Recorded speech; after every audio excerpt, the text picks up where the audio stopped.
Eh bien, bonjour à toutes et à tous. Euh,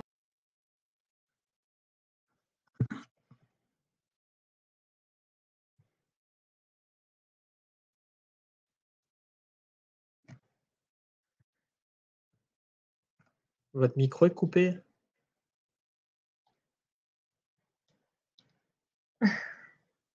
c'est moins pratique si on m'entend pas.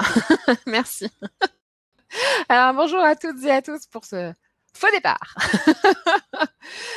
Bienvenue dans ce webinaire qui est consacré aux professionnels de la petite enfance. Nous allons bientôt commencer. Il est 13h57. On va se laisser quelques instants, le temps de laisser tout le monde arriver sur la plateforme de webinaire. Installez-vous confortablement.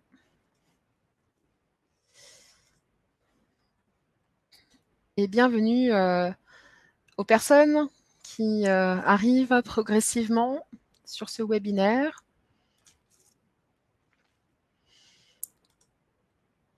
Alors merci aux personnes qui sont là, malgré le soleil éclatant d'aujourd'hui, vous êtes derrière votre écran, merci. À l'heure peut-être de la sieste des tout-petits, ce qui n'est pas anodin dans le choix de notre horaire pour ce webinaire, puisqu'on s'est dit qu'à 14h, ce devait être la bonne heure pour vous, donc on espère que c'est le cas.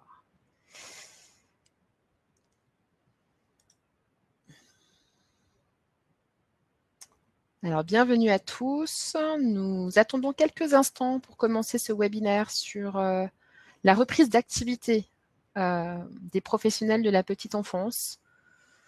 Nous allons vous présenter le programme progressivement.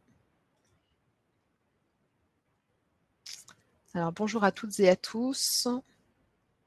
Ou rebonjour, puisque je repère que certaines personnes étaient déjà présentes au webinaire ce matin sur la mise à jour du document unique. Jamais trop de webinaires en ce moment, sur un sujet ou sur un autre. Bienvenue à tous.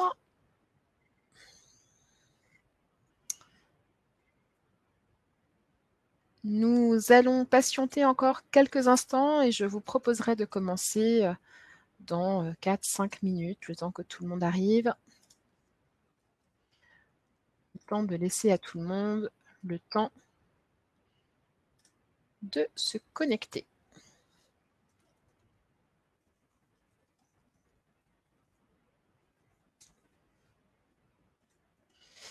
Bonjour et bienvenue aux personnes qui se connectent progressivement sur ce webinaire qui est consacré aux professionnels de la petite enfance. Vous êtes au bon endroit. Si vous êtes un professionnel de la petite enfance, évidemment. Si vous êtes un professionnel de santé aussi, si vous êtes là, vous êtes le bienvenu. Je ne peux pas le dire autrement que comme ça. On va patienter encore quelques instants, le temps que tout le monde arrive sur cette plateforme de webinaire.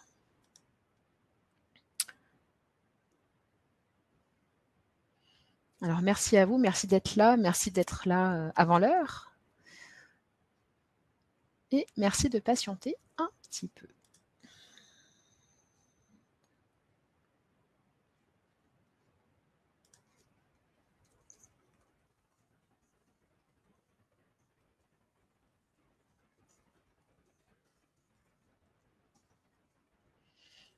Alors bienvenue aux personnes qui sont en train de se connecter. Bienvenue, ce webinaire n'a pas encore commencé. Vous êtes au bon endroit. Si vous souhaitez en savoir plus sur comment gérer cette reprise d'activité dans ce contexte si particulier de reprise d'activité post, on est quand même dedans, cette reprise d'activité dans le contexte Covid, si vous êtes professionnel de petite enfance. Nous allons patienter quelques instants, le temps que les derniers participants arrivent.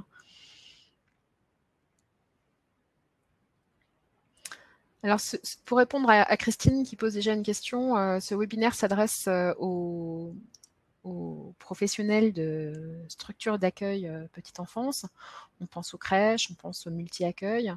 Et les assistantes maternelles, vous êtes également concernées, je ne pense pas dire de bêtises en disant ça là, sur les parties la partie hygiène, la partie accueil. Donnez la parole à Fabien. Je peux me permettre de répondre? Oui, en partie, puisqu'il y a une partie des recommandations qui sont communes sur l'accueil de la petite enfance, sachant que les assistantes maternelles sont particulièrement concernées, puisqu'il y a des mesures dérogatoires actuellement qui leur permettent d'accueillir plus d'enfants qu'à l'accoutumée. Donc, les assistantes maternelles agréées au domicile là, peuvent finalement être des espèces de micro-crèches à domicile, si vous voulez. Donc, effectivement, là, il y a une bonne partie des recommandations qui seront exposées, qui sont applicables dans ce cadre. Tout à fait. Merci, Fabien. Ouais. Alors, je vais tout vous dire. Hein. Vous êtes impatient de tout savoir. On va tout vous dire. Je vais vous dire où on va trouver le replay. On va vous raconter les consignes de sécurité, les mesures organisationnelles, tout ça. On va bientôt commencer. Il n'y a pas de souci. On patiente encore quelques instants, le temps de voir venir les participants qui sont en train de se connecter.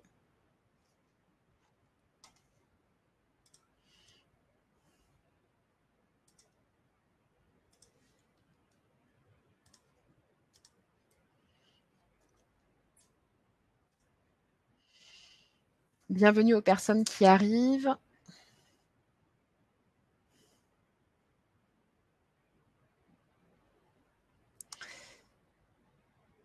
Alors, pour les personnes qui auraient des soucis de connexion vidéo ou son, le replay de ce webinaire sera disponible, on vous en parle un peu plus tard, sera disponible sur différents sites internet. Hein.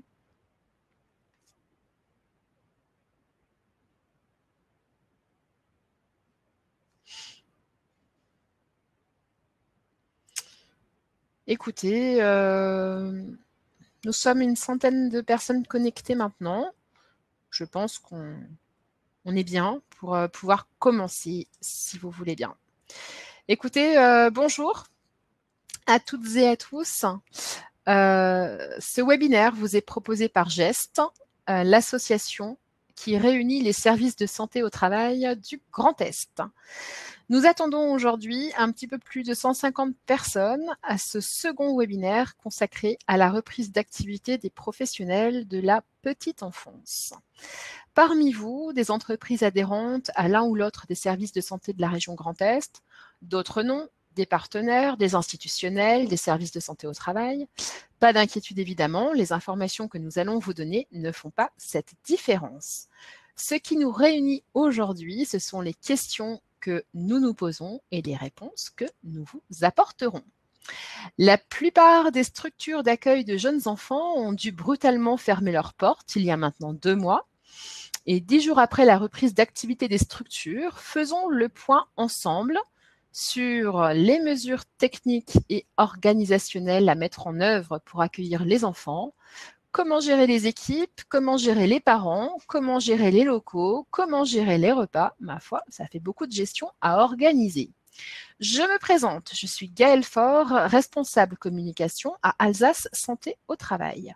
Cet après-midi, ce webinaire sera animé par Dr Fabien Beauchanger, médecin du travail à AST 67, et Sabrina Serra, infirmière en santé-travail à AST 67.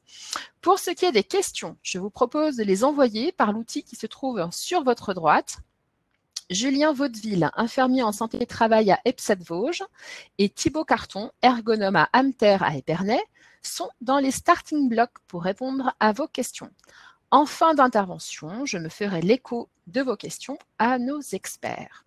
Ce webinaire durera environ 1 heure selon l'interaction que nous aurons en fin d'intervention. Et le replay et le support de présentation seront disponibles sur les sites internet des différents services de santé au travail, dont vous aurez les liens à la fin de cette présentation. Je pense qu'on peut commencer. Docteur Beauchanger, à vous de jouer. Gaëlle, pour cette présentation des intervenants et cette introduction.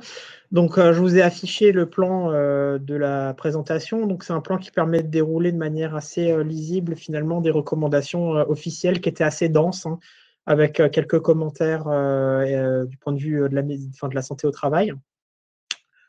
Donc, je vais commencer par des généralités, puisque même si tout le monde entend parler du Covid-19 depuis 2-3 mois, c'est toujours bien de reprendre les notions de base avant de commencer le propos.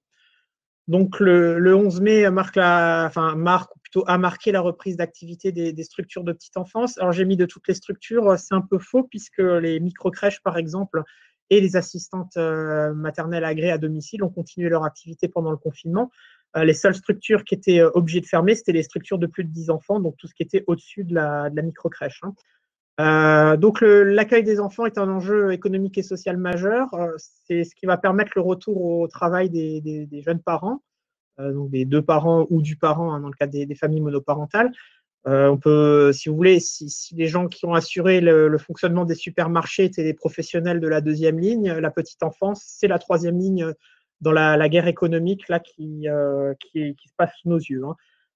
Pour autant, cette reprise d'activité, donc qui a une finalité avant tout économique et sociale, elle ne doit pas s'affranchir de la préservation de la santé et de la sécurité des enfants et des professionnels.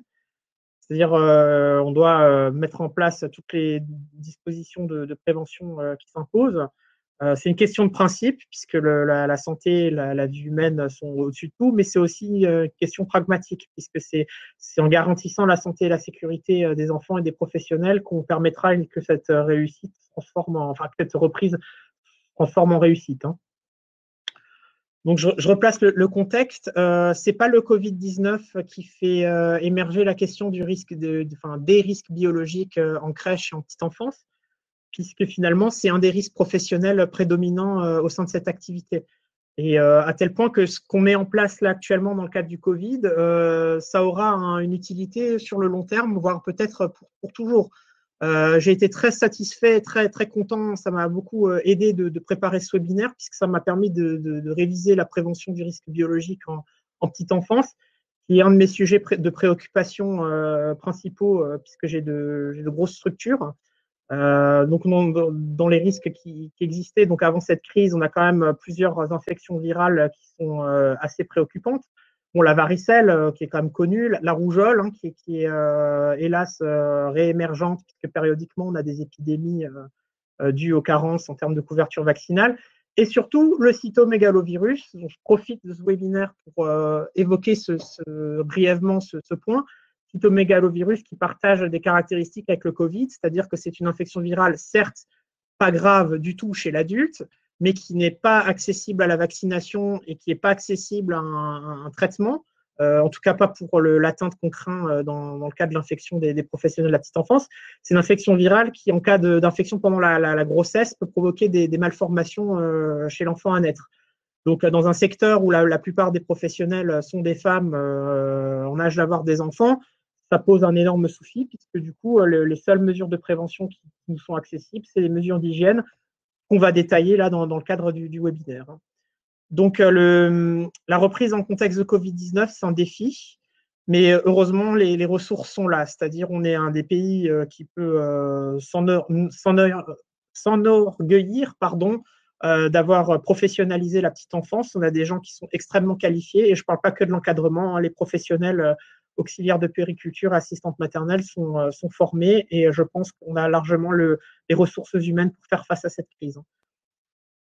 Donc, quelques rappels sur le Covid-19. Donc, c'est un virus, donc je ne vais pas refaire toute l'histoire depuis Wuhan fin 2019, mais virus donc très contagieux, qui donne des infections très polymorphes, tant en type de symptômes qu'on peut rencontrer qu'en degré de gravité. Donc, c'est une situation à piège, hein, si vous voulez. Au départ, on parlait d'une simple grippe, une expression qui était fausse, qui a toujours été, mais peu importe. Et on arrive en fait avec plusieurs mois de recul à se rendre compte que c'est une infection qui peut donner des atteintes aussi diverses que, certes, tout avec fièvre, hein, une pneumonie.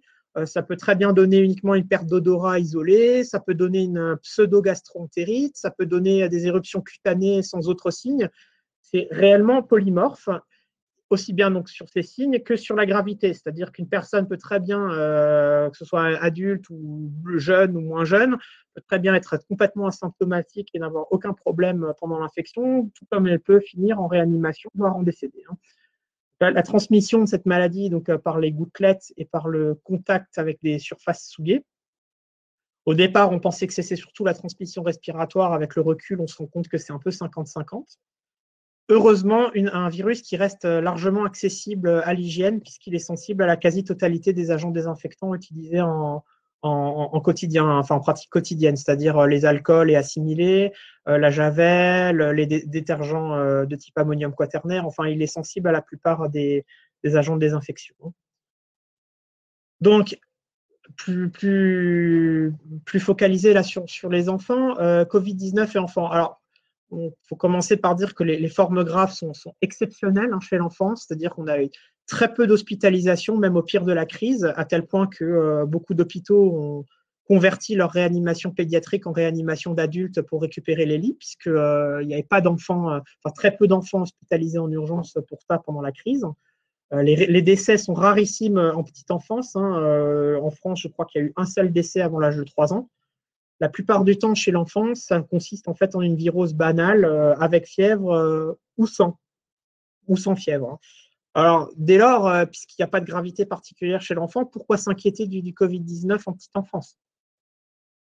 Justement, c'est une infection qui est peu bruyante, peu parlante, avec des symptômes banals, voire qui peut passer inaperçu. Donc, en fait, ça va poser problème puisqu'on n'a pas besoin d'avoir des symptômes pour être contagieux, contrairement à ce que beaucoup de gens pensent encore.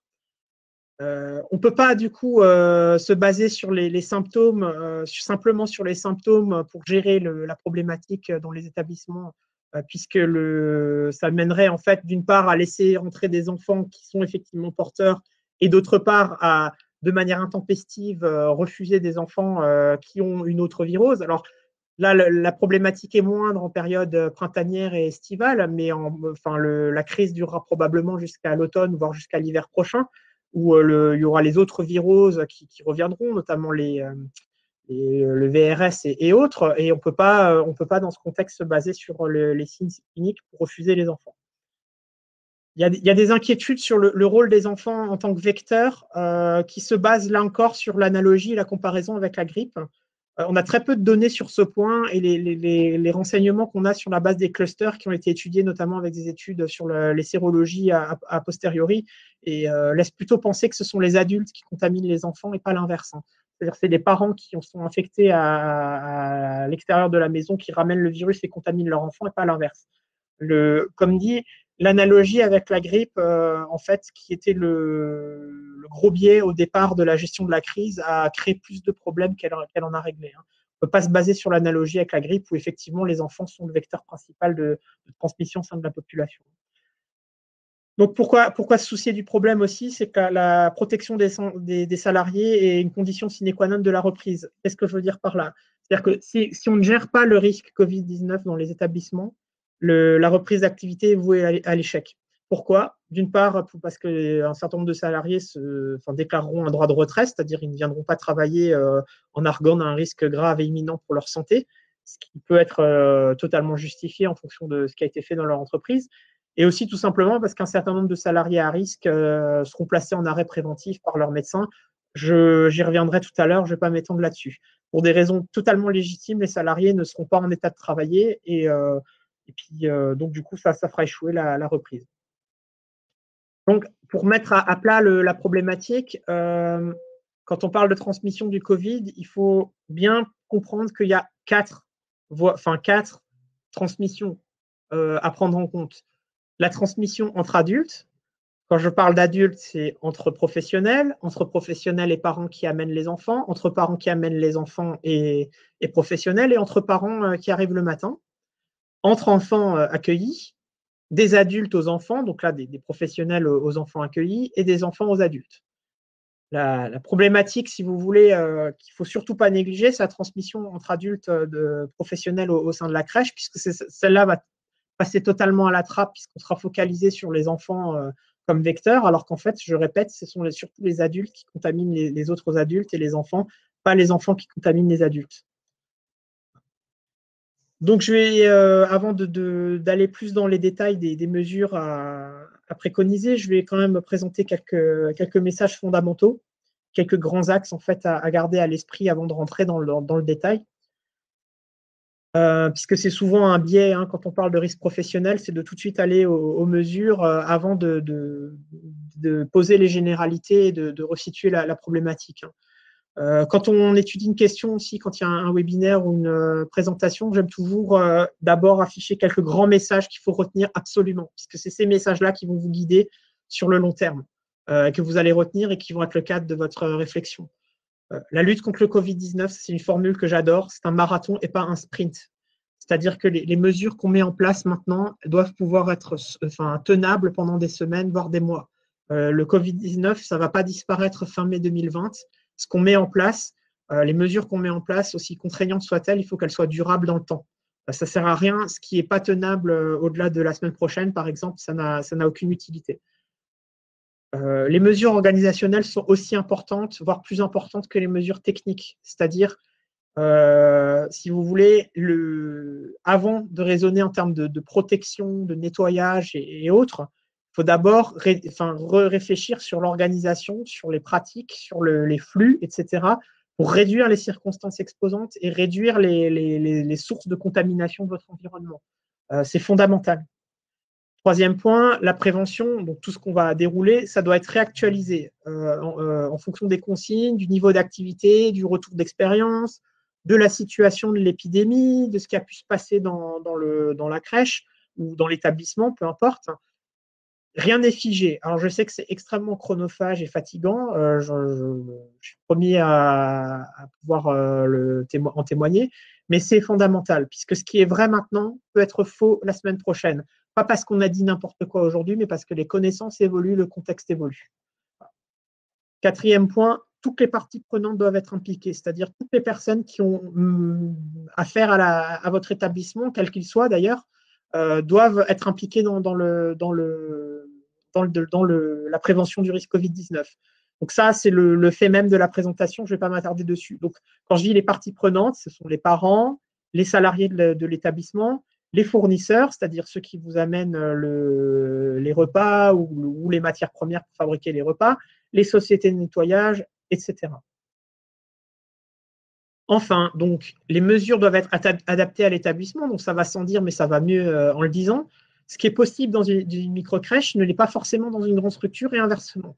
Un exemple type, sur les modalités de gestion des accueils, que je vais détailler plus tard, ce ne sera pas la même chose dans une énorme structure type multi-accueil où vous avez 40 ou 50 enfants accueillis et une seule porte d'entrée avec un tout petit sas minuscule. Je pense que beaucoup de parents et de professionnels sauront de quoi je parle. Que vous savez que dans les établissements de petite enfance, on a mis des grosses portes à l'entrée avec des verrous magnétiques, des portes qui pèsent 1 tonne avec des sas très petits pour des questions de lutte contre les intrusions, des questions sécuritaires. Ce qui fait que finalement, ça va poser problème pour organiser un accueil. Il va vraiment falloir mettre l'accent là-dessus. Sur une micro-crèche qui a des locaux certes plus petits, mais qui a une porte d'entrée de la même taille pour accueillir 4 fois moins d'enfants, ça va poser moins de problèmes le matin. Enfin, dernier message, ça c'est le message, je pense, le plus important. Tout ce qu'on présente, c'est finalement, ne doit pas faire perdre de vue que ce qui est prioritaire, c'est quand même le confort et la sécurité affective des enfants. Les enfants, c'est un retour que j'ai eu à titre privé ou à titre professionnel sur les préconisations qui ont été faites et qu'elles ont tendance à chosifier les enfants, à vraiment mécaniser la gestion du truc. Peu importe, il faut maintenir la sécurité affective. Ça, c'est pareil, on va revenir dessus sur certains points, je ne vais pas m'étendre. Bon. Avant de passer à la suite, donc, encore, je répète, ne pas se ruer sur des mesures à prendre, puisque ça, c'est une question récurrente, en fait, pas seulement pendant la crise, mais de manière générale en termes de prévention des risques professionnels. Souvent, on nous dit quelles sont les mesures à prendre. Non, on ne saute pas directement sur il faut laver ou nettoyer 3 fois par jour ou 3 fois par semaine telle pièce ou tel objet au sein de l'établissement. Il faut tout remettre à plat, décrire l'activité, les process, comment on travaille. On évalue les risques et on les retranscrit dans le document unique. Donc là, je fais le lien avec le webinaire qui a eu lieu ce matin. Là, je m'adresse aux responsables de structure et aux dirigeants, s'il y en a qui participent au webinaire. Ce qui est souvent reproché aux entreprises, ce n'est pas tellement le déficit de mesures concrètes, c'est souvent le déficit d'évaluation et de retranscription des risques.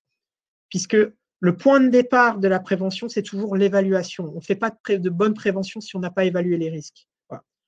Cette évaluation, elle permet de lister les circonstances exposantes, si vous voulez, de leur donner un poids, enfin comment dire, de les scorer, si vous voulez, de leur donner un score, prioriser. Et sur la base de cette évaluation, à côté de chaque ligne, si vous voulez, de risque ou de circonstances exposant au risque, on peut mettre des actions. Et c'est seulement en partant de cette évaluation qu'on arrive à planifier sa prévention et à faire des choses correctes. Donc, j'insiste sur le document unique. Pareil, pour ce qui est des entreprises tierces qui vont intervenir dans les locaux, donc c'est-à-dire ce qui est nettoyage, livraison, cuisine, si c'est sous-traité dans de très grosses structures, remettre à jour ou créer, s'il n'existe pas, le plan de prévention. Donc, un des instruments, si vous voulez, de gestion de la crise, c'est la désignation d'un référent Covid-19 qui est largement préconisé. Donc, c'est préconisé dans le guide ministériel là, de déconfinement des structures de petite enfance. C'est préconisé de manière générale pour toutes les entreprises. Le rôle du référent Covid-19, c'est de sensibiliser, renseigner, conseiller. C'est comme ça que c'est formulé dans le guide. Si vous voulez, c'est plus un rôle de coordination, de veille, d'interlocuteur, de référence. Qui peut l'occuper? Le médecin référent de la structure pour les structures les plus grandes, ou infirmier, infirmière ou puériculteur, puéricultrice. En microcrèche, le ou la référente technique, c'est-à-dire qu'il peut être infirmier, puériculteur ou éducateur de jeunes enfants. Un point sur lequel j'attire l'attention, parce que c'est souvent le biais quand il y a un monsieur prévention en entreprise, il faut pas que ce soit uniquement son problème. Il ne faut pas que toutes les problématiques Covid-19, on dise « Ah bah je m'en occupe pas, je laisse le référent s'en occuper ». D'une part, parce que la personne en question, comme vous voyez, elle a une autre fonction à côté. Si elle doit s'occuper de tout ce qui concerne le Covid-19, elle ne pourra pas tenir son poste habituel. Et ce n'est pas l'esprit du dispositif. Hein.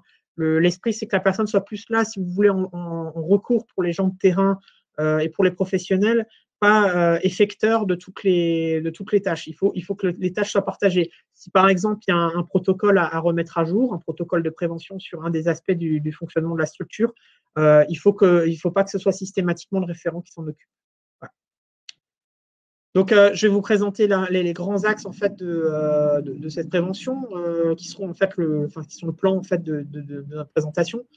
Donc, la réorganisation de l'activité, la mise en place ou renforcement des mesures d'hygiène, les mesures qui consistent à impliquer les salariés dans la gestion de la crise, l'implication des parents, qui est aussi fondamentale. Je pense que c'est un des points fondamentaux, voire la clé de voûte en fait, de la réussite de la reprise d'activité.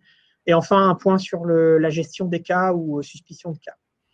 Merci, docteur. Les mesures organisationnelles, c'est encore moins. Hein.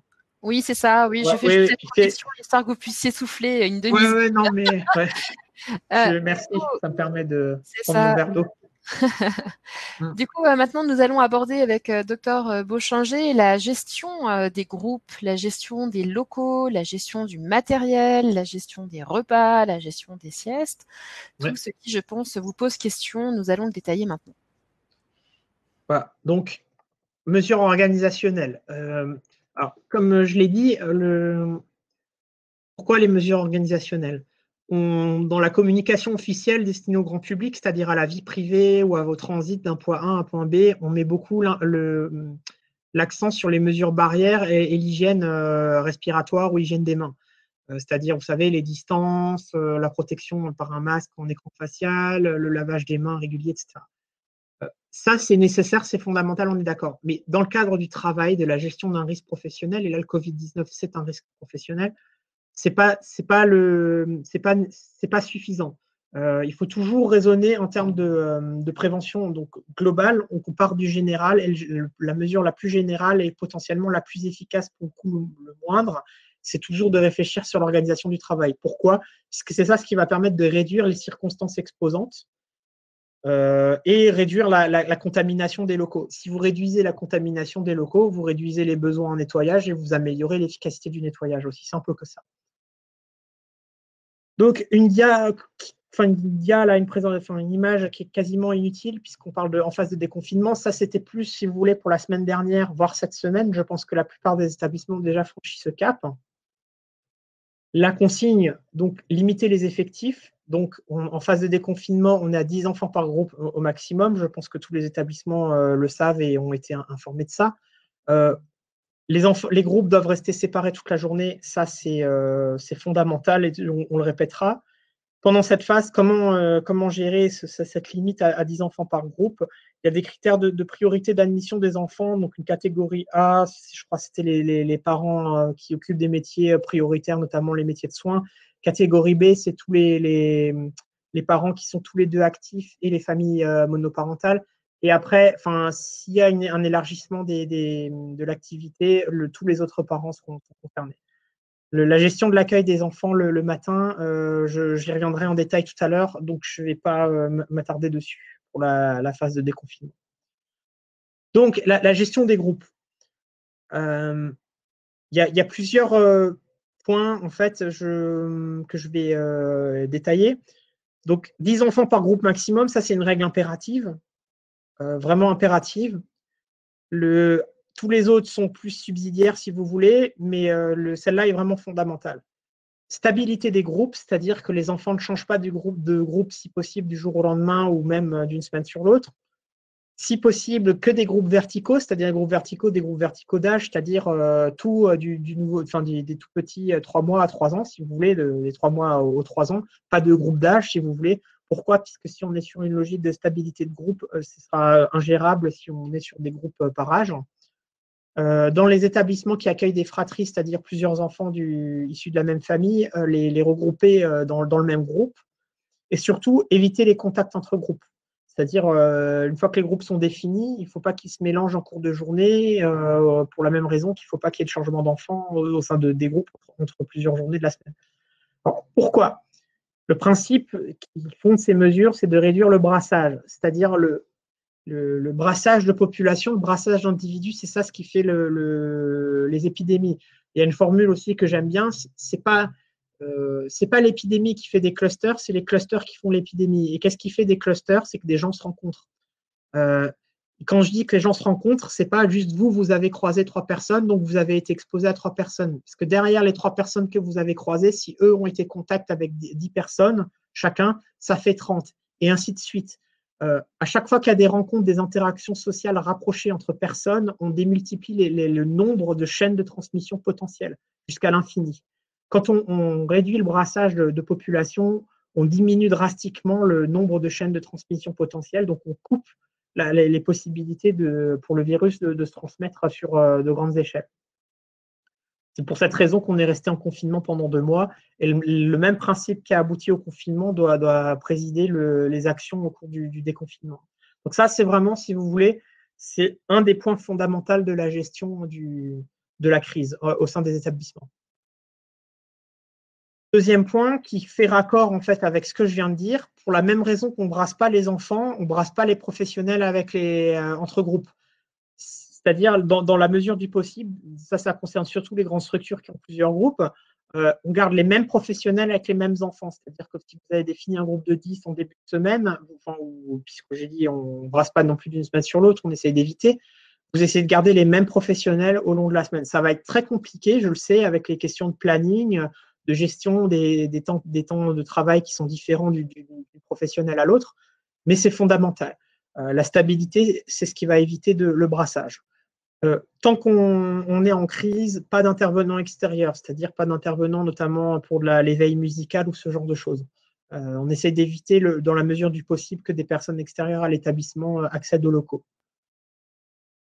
Donc, gestion du matériel. Donc, on ne partage pas le matériel entre groupes, c'est-à-dire tout ce qui est jouets, matériel éducatif, etc.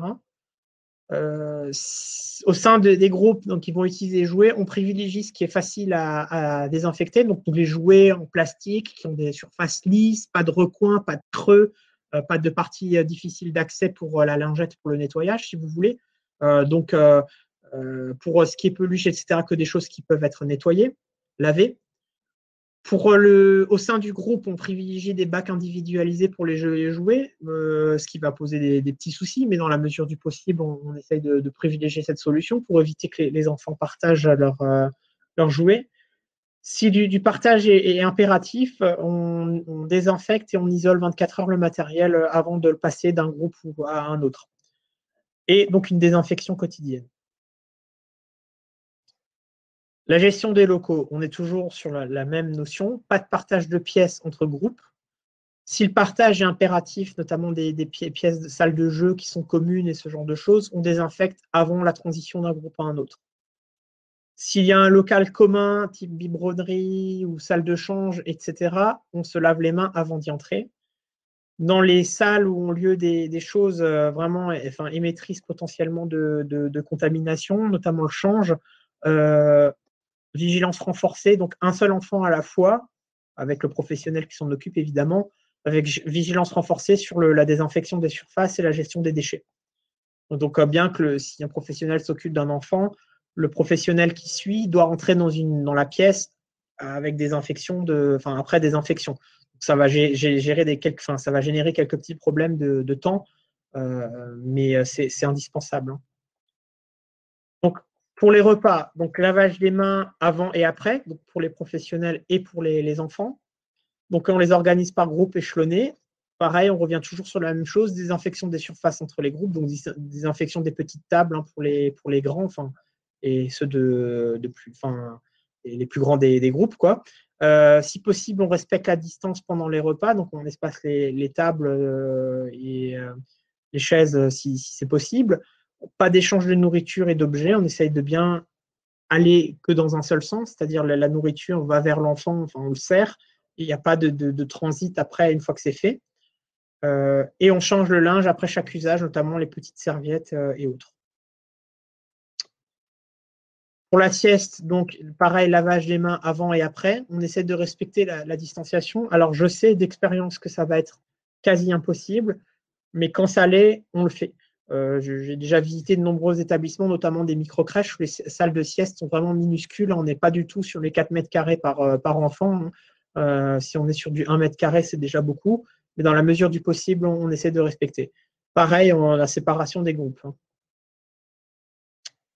Alors là, je vais aborder un point qui est un peu inédit par rapport au guide du déconfinement qui a été publié par le ministère, puisque ça a été détaillé dans d'autres sources officielles. Donc, le Covid-19 peut provoquer des formes graves et on a bien identifié maintenant les facteurs de risque en fait, qui existent chez les personnes qui les exposent particulièrement à développer une forme grave.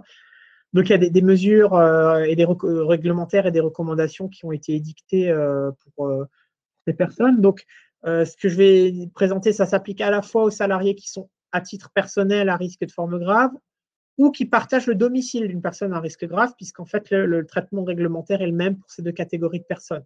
C'est-à-dire, le but, on protège les gens qui partagent le domicile d'une personne à risque grave, que ce soit le conjoint, un enfant ou autre, puisque s'ils le ramènent à la maison, ils peuvent transmettre par ricochet, ils peuvent transmettre le Covid à quelqu'un qui pourra pourra subir de graves conséquences. Donc, comment gérer ce risque égard aux salariés à risque de forme grave? Donc, je vais commencer par ce qui est exclu, puisque c'est une question qui nous a été posée durant le confinement, dans l'optique du déconfinement, et qui nous est encore posée là par mail. Il est exclu que le salarié ait à donner des détails médicaux à son employeur. L'employeur n'aura pas de facto de liste de salariés à risque de forme grave. L'employeur ne peut pas demander à chaque salarié êtes-vous à risque de forme grave ou lui demander des antécédents, même si c'est juste une question par oui ou par non. Ça ne peut pas passer par l'employeur uniquement comme ça. Le rôle de l'employeur dans ce cas, c'est d'informer les salariés, donc sur la liste des situations et des pathologies qui sont concernées, et de la possibilité de demander un avis au médecin du travail ou à leur médecin traitant. Et c'est seulement après avoir pris contact à titre confidentiel avec le médecin du travail ou le médecin traitant que le salarié reviendra vers l'employeur si, après évaluation, on se rend compte qu'une action est nécessaire. J'insiste sur le fait que la liste de ce que je vais vous présenter n'implique pas d'éviction systématique des personnes concernées. Il n'y a pas d'éviction systématique, quelle que soit la pathologie concernée. C'est uniquement après évaluation et échange et consentement éclairé du salarié, après évaluation médicale de la situation par le médecin du travail notamment, qu'on conseille ou pas à la personne de rester à la maison jusqu'à l'issue de la crise sanitaire. C'est la personne elle-même qui est à risque ou la personne avec qui elle partage le domicile qui est à risque de faire une forme grave. C'est à elle de discuter, c'est pas à l'employeur ou au médecin de choisir à sa place. Donc c'est vraiment après évaluation et prise en compte du vécu et du positionnement de la personne. Si on arrive à la conclusion qu'on est vraiment sur un risque grave et que la personne ne peut pas se présenter sur son lieu de travail puisqu'on ne peut pas tolérer le fait qu'elle vienne travailler, c'est-à-dire soit qu'elle ait à faire le trajet pour venir travailler et à utiliser les transports en commun, etc., soit à être présente sur le terrain. À ce moment-là, ce qui s'impose, c'est la mise en activité partielle. Donc là, je vais vous présenter la liste des situations. Donc, je ne vais pas la lire puisque c'est extrêmement fastidieux. Elle est sur Internet, facilement accessible, et puis vous aurez accès au replay du webinaire. J'insiste juste sur le fait qu'on a l'impression que c'est très ciblé, puisqu'il y a des choses qui sont définies de manière très précise. Mais en fait, quand on les lit dans le détail, ça concerne énormément de gens. Alors, bon, des personnes de plus de 65 ans qui sont encore en activité, il y en a très peu, mais ça arrive. J'en ai eu. Alors, pas en petite enfance, mais dans d'autres secteurs, j'en ai eu. J'ai été saisi pour des circonstances de ce type. Les antécédents cardiovasculaires, notamment hypertension artérielle compliquée, c'est pas si rare que ça. Pareil, le diabète non équilibré, c'est pas si rare que ça. Et le dernier point sur cette diapositive, l'obésité avec indice de masse corporelle supérieur à 30, c'est fréquent. Donc, on est quand même sur des situations, quand on fait la somme, qui sont relativement fréquentes. Un autre point de vigilance, c'est le dernier sur cette diapositive, c'est le 3e trimestre de la grossesse. Pour des raisons de principe de précaution et de gestion obstétricale. Ce n'est pas que le Covid est à risque particulier pendant la grossesse, ça a causé, directement, ça cause très peu de complications. Il y a très peu de complications décrites. C'est pour des questions de qu'est-ce qui se passe si la personne présente un accouchement prématuré ou des complications obstétricales. C'est très compliqué à gérer en maternité ou en service d'obstétrique une femme enceinte Covid positive. Ça pose d'énormes problèmes en termes de gestion hospitalière et ça représente une vraie perte de chance pour la salariée en question, la personne en question et son enfant à naître. Donc, il faut vraiment se poser la question de l'éviction au cours du 3e trimestre de grossesse. Après évaluation de la situation, évidemment. Alors, un autre point aussi, je vais aborder avant qu'on rentre dans le vif du sujet des mesures de prévention, puisque c'est des points sur lesquels on a été saisi à de multiples reprises, alors surtout pendant la phase initiale du confinement, le dépistage systématique. Alors, pour l'heure, je répète, pour l'heure, puisque les recommandations évoluent rapidement, pour l'heure, il n'y a aucune indication de faire du dépistage systématique. Qu'est-ce que j'entends par dépistage systématique? C'est-à-dire de prescrire de manière large ou de demander, d'exiger de manière large de la part des gens de faire des tests s'ils n'ont pas de symptômes, s'il n'y a pas eu de cas, s'ils n'ont pas été exposés, s'il n'y a pas de raison de le faire. C'est-à-dire dire on ne laissera entrer dans la crèche que les gens qui ont une PCR négative le lundi et on refait toutes les semaines, ça n'a pas lieu d'être. Idem avec la sérologie. J'insiste sur les sérologies, puisqu'on l'a vu dans les médias, il y a beaucoup de sérologies là, qui sont faites à tort et à travers. Pour l'heure, ce n'est pas recommandé à titre systématique. Il y a beaucoup trop de doutes sur leur interprétation, c'est-à-dire on ne sait pas quoi faire d'un résultat positif, on ne sait pas quoi faire d'un résultat négatif. Pas seulement pour des questions de fiabilité des tests, mais aussi sur, si vous voulez, sur le sens à accorder à une positivité, par exemple. Une salariée qui est positive, elle peut très bien être toujours contagieuse puisque les anticorps apparaissent au bout de 10 ou 15 jours d'infection, donc elle peut être encore contagieuse. Elle peut être guérie et non contagieuse. Est-ce qu'elle est immunisée ou pas? On ne sait pas. Donc, pour l'heure, on ne recommande pas à titre systématique puisque ça n'a aucun impact en termes pratiques. Les salariés concernés, quel que soit le résultat, doivent appliquer les mesures de prévention qu'on va détailler. que le résultat soit positif ou négatif. Et pire, si vous voulez, la réalisation de ces tests à tort et à travers, ça peut, si vous voulez, ça peut entraver l'application des mesures de prévention. Ça peut faire obstacle à la bonne application, parce que si les gens se croient protégés, ils ne vont pas appliquer. Inversement, si les gens se croient vulnérables, ils vont refuser de venir travailler. Enfin, j'extrapole, mais ça va poser problème. Par contre, ce qui est vital, c'est de solliciter un avis médical au moindre doute. C'est-à-dire apparition de symptômes, contact possible avec un cas ou doute sur le fait qu'on ait été exposé à un cas. Dans ce cas-là, il faut toujours demander un avis à un médecin, puisqu'on peut quand même à ce moment-là prescrire à la personne un test et si elle a vraiment eu une exposition, la remettre dans la boucle du contact tracing, c'est-à-dire les équipes organisées là pour gérer le dépistage autour des cas. Alors, on fait quoi, parce que j'ai dit le dépistage généralisé, j'ai dit on ne fait pas. Donc, c'est pas parce qu'on ne fait pas que le rôle des encadrants et dirigeants de structures est nul dans ce cadre. Donc, on alerte au moindre doute, donc alerter, donc, que ce soit les instances, l'ARS ou la médecine du travail. Un point sur lequel j'insiste vraiment parce que c'est fondamental, c'est ça ce qui va sauver ce qui va éviter la constitution de clusters, qui va casser les clusters en cours de constitution et même peut-être sauver des vies, c'est garder minutieusement la trace de tous les contacts au jour le jour. Je vous ai parlé d'absence de brassage de groupe, d'absence de brassage de professionnels. Si dans un établissement, vous êtes capable d'avoir un listing fiable de quels ont été les groupes d'enfants, et quels ont été les professionnels en charge de ces groupes au jour le jour, et que vous gardez ce registre sur les 2 dernières semaines, c'est d'une valeur inestimable. Ça va vraiment permettre de remonter toute la chaîne des contacts s'il y a un cas confirmé, ou inversement, s'il y a un cas confirmé, de retrouver tous les contacts qui ont potentiellement été contaminés par cette personne. Ça va vraiment permettre d'élucider les clusters et de lutter contre l'épidémie. Je répète, ce sont les clusters qui font l'épidémie et pas l'inverse. Inciter les parents à surveiller la température, ça c'est quelque chose qui est dans le guide du déconfinement, qui est conseillé officiellement, mais sur lequel moi j'émets des réserves, puisque en fait ça ne sert pas à grand-chose au final. Un enfant qui ait de la fièvre, ça ne va pas inciter, ça ne va pas être un guide pour la gestion de la crise. Pourquoi c'est important? Puisqu'en fait, la gestion de la température, c'est aussi pour que les parents puissent savoir quand demander un avis médical. Donc, c'est conseillé, mais c'est secondaire. Vous ne pouvez pas vous baser là-dessus pour diriger vos actions de prévention. Alors, pourquoi ne pas le faire à l'entrée de la crèche? On dit c'est recommandé. Dans le guide, il est même question de faire 2 fois par jour la prise de température. Alors, pourquoi on ne le recommande pas? Pour plusieurs raisons. Ça va augmenter le temps de contact. On va détailler plus tard la gestion de l'accueil le matin des enfants. Ça va être un problème logistique, l'accueil le matin, par exemple. Donc, si vous commencez à prendre la température à tous les enfants, on ne va pas s'en sortir.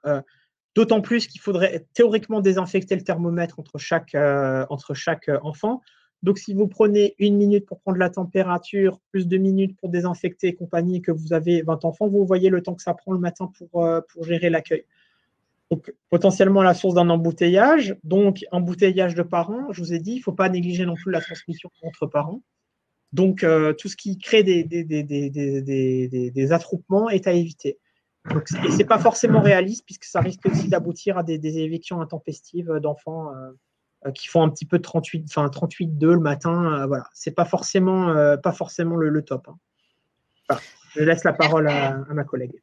Merci, Dr. Beauchinger, sur toutes ces précisions sur les mesures organisationnelles.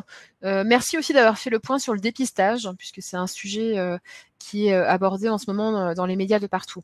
Sabrina, est-ce que vous pouvez maintenant nous faire le point sur les mesures techniques à mettre en œuvre? Alors, comment on gère l'hygiène des locaux? Comment on gère le linge? Comment est-ce qu'on évacue tous les déchets de la journée? Comment est-ce qu'on accueille les livraisons? Oui, alors je vais aborder tous ces points-là dans l'objectif, quel est-il? C'est de réduire la concentration des particules virales dans l'air et au niveau des surfaces. Donc, avant d'entamer au niveau de l'hygiène des locaux, ce qui était important, vous avez sous les yeux, en fait, j'ai vu qu'il y avait une question qui avait été posée, c'était la durée de vie du virus, en fait, sur les surfaces. On voit qu'il est vraiment très variable, qu'il est de quelques minutes sur la peau, à 24 heures sur le carton et à 2-3 jours sur le plastique et l'acier. Donc, voilà. Du coup, on aborde l'hygiène des locaux. Alors, tout d'abord, ce qui est important, donc, toute aération, toute ventilation mécanique qui est en place, tout ce qui est VMC en place dans les établissements, tout cela confondu, il est vraiment très important de ventiler les locaux au moins 10 à 15 minutes et au minimum 3 fois par jour. Donc, on vous a mis des exemples, vous pouvez allègrement, vraiment, en fonction de votre organisation, déployer d'autres choses. On vous propose le matin avant l'arrivée, au moment de la sieste, du déjeuner et puis pendant ou après le nettoyage. Donc, vraiment bien ventilé. Ensuite, la désinfection des surfaces. Donc, c'est celles qui sont fréquemment touchées, au minimum 2 fois par jour, parce que quand on parle, quand on discute, quand on tousse, il y a des projections qui sont émises dans l'environnement et sur les surfaces. Ensuite, l'autre propagation du virus, il est manuporté, donc on va toucher des surfaces et on va ainsi contaminer d'autres surfaces. Donc, c'est ce qu'on disait au début, on a un avantage, c'est que le virus, il est très sensible vraiment à tous les produits d'entretien. On vous recommande l'utilisation de désinfectants qui sont virucides. Alors, il y a une norme qui est la norme NF-EN 14476 A+2. L'eau de Javel peut être utilisée, mais elle intervient en seconde intention, car c'est un très grand irritant et insensibilisant. Donc, vraiment, utilisez vos produits usuels du moment qui sont virucides. Principe de base en hygiène, toujours aller, vous devez le savoir, du plus propre vers les zones les plus sales. Par rapport à l'aspirateur, alors si vous disposez d'aspirateurs, veillez à ce qu'ils soient équipés de filtres HEPA. Ce sont des filtres qui ont des filtres à air qui ont une haute efficacité, haute dénomination, c'est le THE, la très haute efficacité. Donc, il y a l'avantage vraiment de filtrer les très petites particules. En ce qui concerne donc l'hygiène et la protection renforcée, donc pour les personnels en charge de l'entretien, donc il y a 2 cas de figure. Donc, soit ce sont des personnels qui sont embauchés par vos structures. Donc, dans ce cas-là, il faut les intégrer à vos réflexions et à vos protocoles d'entretien des locaux, parce que ce sont des personnes qui connaissent les locaux, qui connaissent leurs tâches et qui voient aussi là où, quand on va appliquer les procédures, ou là où ça peut coincer et là où vraiment ça peut être très efficace. Quand ce sont des personnels qui viennent de l'extérieur, donc pensez juste, on le disait en tout début, par rapport au plan de prévention, c'est vraiment de faire un plan de prévention entre l'entreprise utilisatrice et les entreprises intervenantes, entreprises extérieures. Au niveau de la gestion du linge, donc, alors ce qu'il faut comprendre, c'est vraiment qu'il faut éviter la dissémination dans l'environnement des particules. Donc, on vous conseille de manipuler le linge avec des gants, de préférable jetables. Alors, tout simplement, il peut y avoir sur le linge des matières qui seraient souillées et du coup, qui iraient se mettre sous les ongles. Là, au niveau du lavage des mains, ça le rend un petit peu inaccessible. Donc, vraiment, porter des gants, éviter de manipuler le linge, de le tordre, de le jeter, car ça remet en suspension ces particules. Ce qui peut être intéressant, c'est qu'il existe des filets où on peut mettre tout ce qui est lingette, linge. On le ferme et ça a l'avantage de réduire vraiment les manutentions et donc d'éviter la contamination dans l'environnement. Ça passe d'un lave-linge à un sèche-linge très rapidement et très facilement. Concernant le lavage, alors, le lavage doit s'effectuer à une température de 60 degrés pendant au minimum 30 minutes sur un cycle de lavage complet, mouillage, lavage, rinçage. Le séchage, lui, doit être effectué dans un délai inférieur à 2 heures après le lavage. Le point sur les déchets. Alors, il se fait une fois par jour, c'est-à-dire que, comme d'habitude, vous éliminez vos déchets souillés, masques jetables, les couches, les gants, dans vos déchets, on va dire d'ordures ménagères que vous avez l'habitude d'utiliser. Une fois qu'ils sont pleins, vous fermez, vous effectuez un double emballage, tout simplement, car si le premier emballage extérieur devait être rompu, il n'y aurait pas de dispersion au sol du contenant. Ensuite, pensez à désinfecter également vos poubelles qui sont vraiment à pédale. Ça évite de recontaminer des mains qui sont propres quand on touche les poubelles et de porter des gants et des surblouses pour éviter justement la contamination des habits et des mains. Moins de manipulation possible, c'est ce qu'il faut vraiment retenir. Après, vous pouvez également stocker. Une fois que vous avez fait le double emballage, vous pouvez stocker les sacs poubelles 24 heures dans un endroit et puis les éliminer au niveau de la collecte 24 heures après. Concernant la livraison, pareil, la livraison et les denrées qui sont réceptionnées, pareil, manipulez-les avec des gants. On a vu que sur le carton, le virus avait quand même une durée de vie de 24 heures. Donc, soit on peut laisser de côté 24 heures et on s'en occupe le lendemain, soit on manipule avec des gants, on élimine les emballages inutiles et on désinfecte ce qui peut l'être. Donc, laissez reposer un petit temps. Ensuite, on revient sur tout ce qui est entreprise extérieure. C'est déjà ce qu'on a dit tout à l'heure, c'est de faire un plan de prévention avec ces entreprises qui expliquent voilà, quelles sont les mesures barrières qui doivent être appliquées, la gestion des flux. Comme ça, les livreurs, quand ils viendront au niveau de la structure, ils sauront quoi faire. C'est très bien de l'anticiper, tout ça. Merci Sabrina Sabrina Serra, merci pour toutes ces précisions. On va continuer avec vous sur la place des salariés. Quelle est la place des salariés dans ces structures d'accueil de petits enfants pour réussir cette reprise d'activité dans le respect de ces consignes sanitaires? Alors, l'implication des salariés, elle est fondamentale. Elle repose vraiment sur la co-communication, la co-élaboration, la participation pour que les choses qui sont mises en place soient cohérentes et qu'elles soient aussi participatives. Parce que des salariés qui ont été intégrés, on le voit en entreprise, les personnes qui ont participé, vraiment, il y a une plus forte adhésion à tout ce qui est mis en place. Donc, au niveau on va commencer par tout ce qui est procédure. Alors, voilà, dialoguer avec vos salariés, les rendre participatifs. Faites également des points réguliers, débriefez au cours de la journée ou en fin de journée. Retrouvez-vous pour voir ce qui a fonctionné, ce qui a dysfonctionné, ce qui a amélioré. Très important, le regard que tout le monde porte, il est différent sur les tâches de travail, sur l'environnement de travail et vraiment, il est vraiment très constructif. Enfin, pensez peut-être à afficher les procédures à des endroits clés, c'est-à-dire par exemple la gestion des tenues au niveau des vestiaires, tout ce qui concerne l'entretien au niveau du local de stockage des produits et le lavage des mains, pourquoi pas le placer vraiment stratégiquement au niveau des lavabos.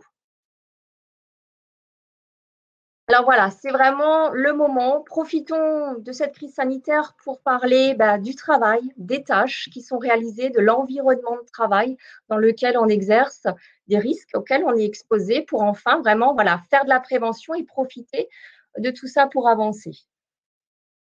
Ça vous servira vraiment sur le long terme. Là, on parle du coronavirus, mais comme on le disait en introduction, vous avez d'autres agents biologiques et vraiment, ça vous servira sur le très long terme. Concernant la tenue de travail, alors il y a deux cas de figure. Soit vous mettez en place dans vos structures ou sont mises en place dans vos structures des tenues de travail qui restent au travail, qui sont nettoyées sur place chaque jour, soit le personnel ramène une tenue qu'elle changera tous les jours. Donc là, il faut par contre informer les salariés sur le lavage. Donc, comme je le disais, lavage à 60 degrés au minimum 30 minutes, cycle de lavage complet. Ce qui est intéressant aussi, c'est de prévoir un sac justement pour le transport des tenues qui sont lavées au domicile. À réfléchir, à discuter entre vous de la place d'une tenue dédiée pour les enfants, sachant qu'il y a quand même quelques inconvénients, c'est-à-dire que ça augmente le temps d'interaction avec l'enfant, puis on manipule beaucoup les vêtements propres, les vêtements qui ont servi dans la journée, le sac, voilà, il y a beaucoup de logistique du coup à mettre en place par rapport à tout ça. Donc à réfléchir. Concernant le port du masque maintenant. Alors, Le port du masque, c'est un masque qui est grand public, homologué catégorie 1, c'est-à-dire que c'est un masque alternatif à usage non sanitaire, qui est dit aussi grand public. Donc, vraiment, qui est soumis, non. Alors, ces masques-là ne sont soumis ni à autorisation ni à homologation. Ils doivent, par contre, respecter des spécificités d'un cahier des charges qui a été élaboré par l'ANSM et l'AFNOR. Donc, ces catégories 1 concernent vraiment les personnels affectés, comme vous, à des postes et des missions comportant un contact régulier avec le public. L'avantage, donc, ces masques sont filtrants, ils stoppent 90% des particules de 3 microns et doivent porter normalement, ils portent un logo avec le nombre de lavages. Veiller à ce que les salariés disposent donc de ces masques, leur en fournir et donc s'assurer aussi que ça soit confortable pour eux parce qu'un masque qui n'est pas du tout agréable ne sera pas porté. Important, donc, avant de porter le masque, c'est de se laver les mains. Donc, un lavage de mains qui est entre 20 et 30 secondes. Vraiment, allez, prenez les 30 secondes pour vraiment faire toutes les faces de la main.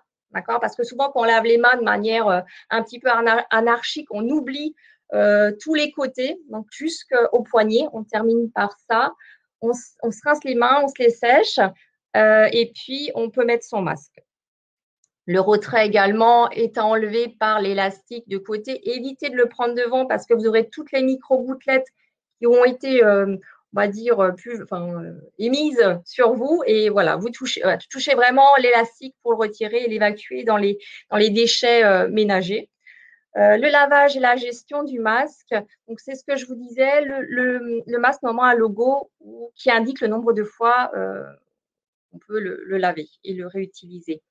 Alors, je vous invite à regarder en replay le webinaire qui a été présenté la semaine dernière et qui est dédié vraiment au masque. Et je pense que vous y trouverez vraiment un bon nombre d'informations. Et je vous invite également à regarder l'affiche qui a été réalisée par Etsat Vosges, donc qui reprend les différents masques, à qui ils sont destinés. Ça montre aussi donc la mise en place du masque, le retrait, et ça fait également un point sur le lavage, l'entretien des masques. Pour les enfants, un petit point donc il faut aborder. Jusqu'à 3 ans, pas de masque pour eux. Il y a un trop grand risque d'étouffement. Au niveau de l'hygiène respiratoire maintenant, donc on connaît les mesures barrières générales, donc quand on doit tousser ou éternuer, le faire dans son coude et éternuer, se moucher avec un mouchoir à usage unique et ensuite éliminer au niveau des poubelles. Alors, il nous a quand même semblé important quand même d'apporter un petit bémol, donc notamment pour vous qui portez beaucoup les petits, donc ça peut arriver. Donc quand on s'occupe toute la journée de très très petits et qu'on les a beaucoup de fois dans les bras, il ne nous semble pas très judicieux du coup d'appliquer cette mesure d'éternuer et de tousser dans son coude. Concernant le lavage des mains, donc qui doit être régulier et systématique, après certaines occasions, donc pour les professionnels, donc c'est sa prise de poste, donc le matin avant tout le contact avec les enfants, ça sera au moment où on a été en contact avec un parent. Ensuite, c'est au moment où on va préparer, avant de préparer et à la fin de chaque repas, avant et après l'échange. Quand on accompagne les enfants, donc avant et après le retour des toilettes, avant et après être allé aux toilettes soi-même, et puis après s'être mouché ou avoir toussé ou éternué. Donc, c'est plusieurs fois par jour et au minimum toutes les 2 heures. Concernant les enfants, on va le faire donc à l'arrivée de l'enfant dans la structure, donc avant et après chaque repas, avant et après la sieste, avant et après l'échange, au passage aux toilettes, donc plusieurs fois par jour, idem, au minimum toutes les 2 heures, et notamment au changement d'activité et pour finir avant le départ de la structure. Alors, le lavage des mains, c'est principalement à l'eau et au savon quand on a un point d'eau. Après, c'est sûr que vous concernant, dans la journée, ça risque de faire bon nombre de fois. Donc, solution hydroalcoolique uniquement pour les professionnels. Donc, veillez à les mettre à distance et à hauteur. Donc là, on préconise une hauteur de 1,20 m. Il y a déjà eu des accidents d'ingestion voilà, de ces substances par les enfants, donc vraiment mettez hors de portée. Privilégiez vraiment les sèche-mains à papier à usage unique, donc poubelle fermée à pédale. Condamnez tout ce qui est sèche-mains à air pulsé. Donc l'importance de la technique, vraiment, ça va dépendre de l'efficacité. Donc l'efficacité et la tolérance, ça va vraiment dépendre de la technique. Donc vraiment, veillez à ce que vous preniez bien votre temps et pour vous laver les mains. Donc implanter, comme je le disais, des visuels qui rappellent un technique au niveau des lavabos, par exemple. Un autre point, donc veillez à vous attacher les cheveux. Donc les cheveux, on a tendance à les toucher, à se les remettre en place. Vous avez peut-être vu tout à l'heure que la durée de vie sur les cheveux, c'est quand même 12 heures. Donc, attachez-vous les cheveux et vous serez tranquille. De préférence, les ongles courts et pas de bijoux. Alors, il n'y a rien de plus contaminé que les bijoux, les bagues, les alliances. Donc, vraiment, il y a une prolifération bactérienne là en dessous. Donc, vaut mieux ne pas en avoir et tout ôter. Concernant le port des gants, alors il n'est pas conseillé parce qu'en fin de compte, le virus, il va s'accrocher aux gants, on ne les lave pas. Donc voilà, c'est plus vecteur en fait de contamination de l'environnement qu'autre chose. Donc, vraiment les réserver à des opérations les plus salissantes, notamment l'élimination des déchets, la gestion d'échanges. Vous éliminez vos gants, pareil, dans la filière déchets banaux ménagers. Et puis, pour l'entretien, donc vraiment utiliser les gants spécifiques d'entretien qui sont réutilisables, qui ont une protection importante, mais qui sont à garder à part et vraiment alors individualisés. Donc, vous ne passez pas les gants d'entretien et puis à entretenir aussi. Merci Sabrina Serra, vous nous avez apporté des réponses très concrètes à toutes les questions que nous avions au départ de ce webinaire. Alors vous posez beaucoup de questions par l'outil de questions, donc continuez de le faire, on répond dans la mesure du possible au fur et à mesure et nous aurons un temps de questions-réponses à la fin du webinaire pour se faire l'écho des questions les plus fréquentes. Donc, maintenant que nous savons comment impliquer les salariés dans ce processus de reprise, maintenant qu'on sait comment gérer toutes ces choses-là que Sabrina, vous venez de nous évoquer, qu'en est-il des parents? Comment gérer les parents qui peuvent être inquiets de remettre leurs enfants dans ces structures d'accueil? La parole, hein, les parents, j'appelle ça la première ligne de défense. Vous allez comprendre assez rapidement pourquoi. Donc les parents sont j'ai mis les acteurs clés, c'est un petit peu pour mettre l'emphase, disons c'est des acteurs clés, mais des acteurs clés auxquels on n'a pas forcément pensé tout de suite. Alors j'insiste sur une notion, c'est que leur participation à la réussite de cette reprise d'activité, elle repose sur un contrat moral. C'est un contrat moral, c'est un engagement, en fait, des engagements réciproques qui ne sont pas de nature juridique, ce n'est pas contraignant, mais c'est vraiment un engagement informel, mais vraiment très important. C'est quoi l'engagement réciproque des parents et de la structure? L'engagement des parents, c'est de faire ou de ne pas faire un certain nombre de choses en échange de l'accueil de leur enfant. Alors, les parents, donc, ils sont acteurs de la prévention du Covid-19. Leur première obligation, c'est une vigilance quant à l'état de santé de leur enfant. On a parlé tout à l'heure de la prise de température. Je vais vous donner une anecdote. Ça n'a rien à voir avec le Covid, mais par exemple, en crèche, une fois était survenu un incident. Il y avait des parents d'un enfant qui avait des lésions cutanées au premier jour, et la responsable leur a dit: mais vous avez demandé l'avis du médecin, qu'est-ce que c'est que ça, qu'est-ce que c'est que ça, vous avez demandé l'avis. Donc premier jour pas fait, le lendemain pas fait, le troisième jour on était sûr et certain c'était une varicelle, et dans le groupe qui s'occupait de cet enfant, il y avait une professionnelle qui n'était pas immunisée et qui était enceinte au 3e trimestre. Donc la responsable n'était pas contente du tout. Donc là, c'est ce genre de choses qu'on ne veut pas voir dans le contexte actuel. S'il y a le moindre signe d'alarme, les parents doivent demander un avis médical. Donc, autre obligation qui est fondamentale, j'aurais dû le mettre en gras, en rouge, en souligné, tout ce que vous voulez. À partir du moment où ils mettent leur enfant dans une structure d'accueil, ils doivent s'engager dans leur vie privée, dans leur vie professionnelle, dans leur trajet, à appliquer correctement les mesures barrières. Pourquoi? Parce que ces parents qui viennent vous déposer leurs enfants sont des contacts par procuration. Enfin, ils vous exposent à des contacts par procuration. C'est des parents qui n'appliquent pas correctement les mesures barrières. S'il y a un cluster dans leur entreprise ou dans le transport en commun qu'ils utilisent, ils vont vous exposer indirectement à ce cluster. C'est vraiment le fait qu'ils appliquent correctement les mesures barrières, qu'ils aient recours à la distanciation sociale, au lavage des mains, port de masque, etc., qui va vous protéger. Ces obligations n'ont de sens que s'ils partagent les informations avec vous. Je vais le montrer tout de suite. Là, c'est l'accueil des enfants le matin va être perturbé puisqu'on essaie de réduire le temps de contact. C'est pas parce qu'on réduit le temps de contact qu'on doit réduire le transfert d'informations. Il faut communiquer avec les parents. Il faut que les parents puissent communiquer avec vous, donc par courriel, par SMS, par pigeon voyageur si vous le souhaitez. Mais c'est indispensable de maintenir des échanges d'informations avec les parents puisque c'est ça ce qui va permettre de partager l'information cruciale qui évitera les problèmes. Donc, les parents doivent s'engager donc, à ne pas emmener leur enfant s'ils présentent des signes évocateurs, donc s'ils présentent des signes évocateurs, et sans avoir eu d'avis médical pour lever le doute, hein, évidemment. C'est-à-dire qu'on ne va pas éternellement refuser les enfants qui ont des rhinopharyngites bénignes qui durent 3 jours. Hein. Venir le chercher au plus vite si des signes apparaissent dans la journée, notamment fièvre, toux, etc. Je vous les détaillerai tout de suite. Hein.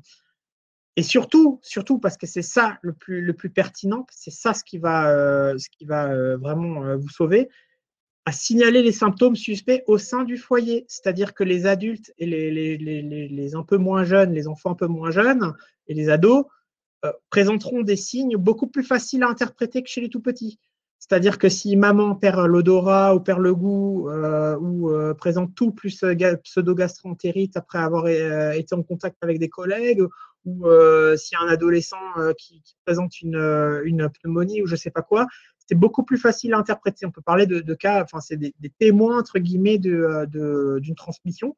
Je vous l'ai dit, ça va être la plupart du temps la famille qui va contaminer l'enfant en bas âge et pas l'inverse. Donc c'est souvent eux, ils seront plus souvent symptomatiques que les enfants en bas âge. Donc s'il y a un cas qui apparaît au sein du foyer, il faut le signaler hein, et demander un avis médical. Surveiller la température au domicile de l'enfant, j'en ai parlé tout à l'heure avec toutes les réserves qui s'imposent sur cette démarche. C'est plus une démarche de vigilance vis-à-vis de l'état de santé de l'enfant que vraiment un critère pour admettre ou ne pas admettre l'enfant en crèche. Hein. Comment s'assurer que tout ça est mis en place? Donc, d'informations écrites, donc par courriel, par affichage, par courrier pour les gens qui n'ont pas Internet. Enfin, il faut vraiment mettre le paquet, l'afficher à l'entrée de la crèche pour que ou de l'établissement pour que tout le monde soit au courant.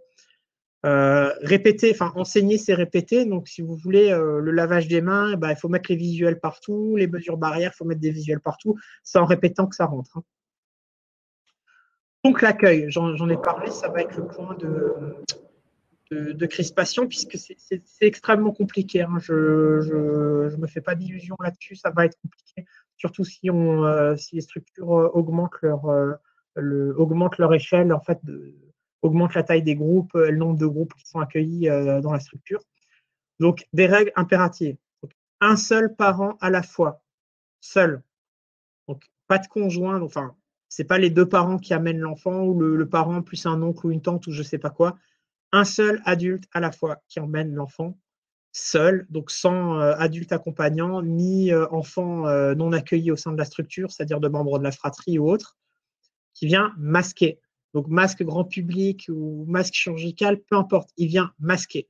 Et il se lave les mains à l'entrée quand il emmène son enfant, avant de sortir l'enfant de la poussette et pour le déposer. Donc, on préserve un temps de transmission minimal. Si des échanges longs sont nécessaires, on le fait par téléphone avant ou par SMS, peu importe. On transmet les informations. On étale les arrivées dans le temps. C'est-à-dire, il y a une grande structure qui, par exemple, procède par des rendez-vous par créneau de 5 minutes. C'est contraignant, mais c'est indispensable. Il ne faut pas avoir une file ou un attroupement à l'entrée de l'établissement, ça risque de poser problème et ce n'est pas, ce qui est recherché en termes de prévention. On n'emmène pas de jouets ou si on emmène quelque chose, c'est par exemple le principe du double doudou, si on emmène quelque chose, c'est quelque chose qu'on désinfecte au moment où on l'emmène, enfin avant de l'emmener, qui est encore désinfecté une fois qu'il est arrivé et qu'on laisse sur place. Hein. Il y a un doudou pour la crèche, un doudou pour la maison. Voilà. Les parents, alors ça aussi en rouge, en gras, en souligné, ce que vous voulez, les parents ne doivent pas entrer à l'intérieur de la crèche. Il faut vraiment, à la limite, tracer une ligne sur le sol, délimiter la zone d'accueil. Si vous voulez, l'espèce de sas, en fait, où on fait l'accueil des enfants. Les parents ne rentrent pas dans la crèche. Merci Fabien pour ces détails. On va continuer avec vous sur que faire face à un cas suspect ou un cas confirmé de Covid-19 d'un salarié dans une structure de petite enfance. Alors, cette démarche, si vous voulez, il faut la planifier en amont. Pourquoi ? Donc, la survenue de cas, alors je ne vais pas dire de cas parce que je n'ai pas envie de vous porter malheur, mais d'une suspicion de cas, parce que c'est les suspicions qui vont être nombreuses et qui vont poser problème, pas les cas confirmés en tant que tels. Ça surviendra nécessairement. Je vous ai parlé de marathon tout à l'heure. La crise du Covid-19, les plus pessimistes parlent de mi-2021, voire fin 2021. Les plus optimistes, fin de l'été ou automne 2020. Ça va survenir, sur le long terme, ça surviendra forcément. Pour pas que ce soit le branle-bas de combat, la panique et la surréaction, ou au contraire, que ça compromette l'activité parce qu'il y a un cluster qui s'est confirmé, il faut le préparer en amont pour qu'on soit capable de le faire le moment venu.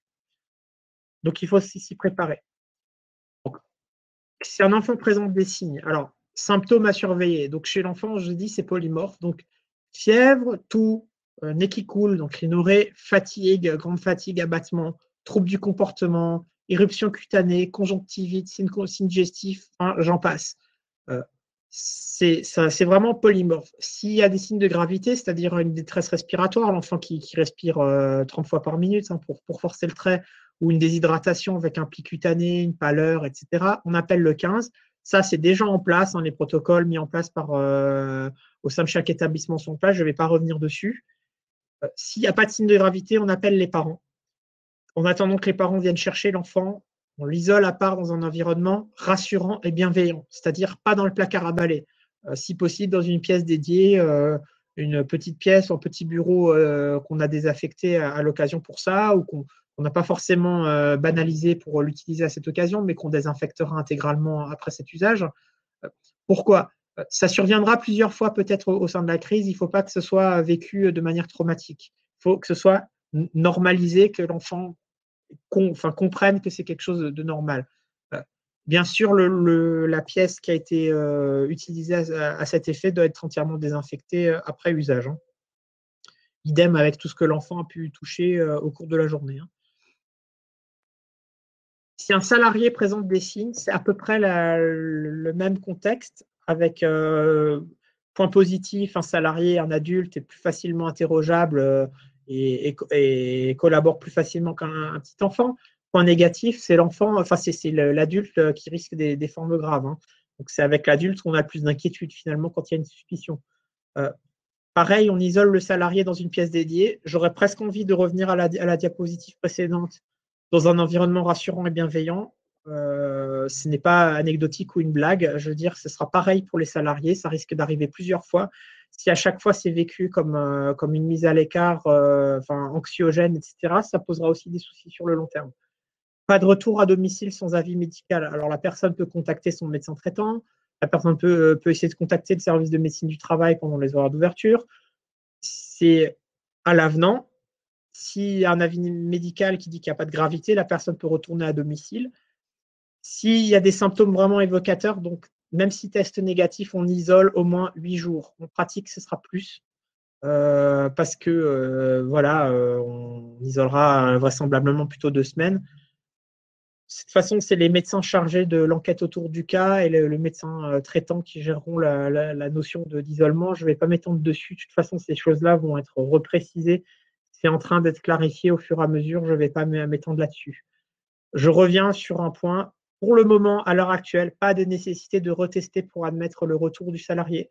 Si un salarié était en suspicion Covid-19 et qui revient 15 jours plus tard, qui n'a pas de symptômes, qui se sent bien, que le médecin était d'accord pour la reprise, il n'y a pas lieu de demander un test.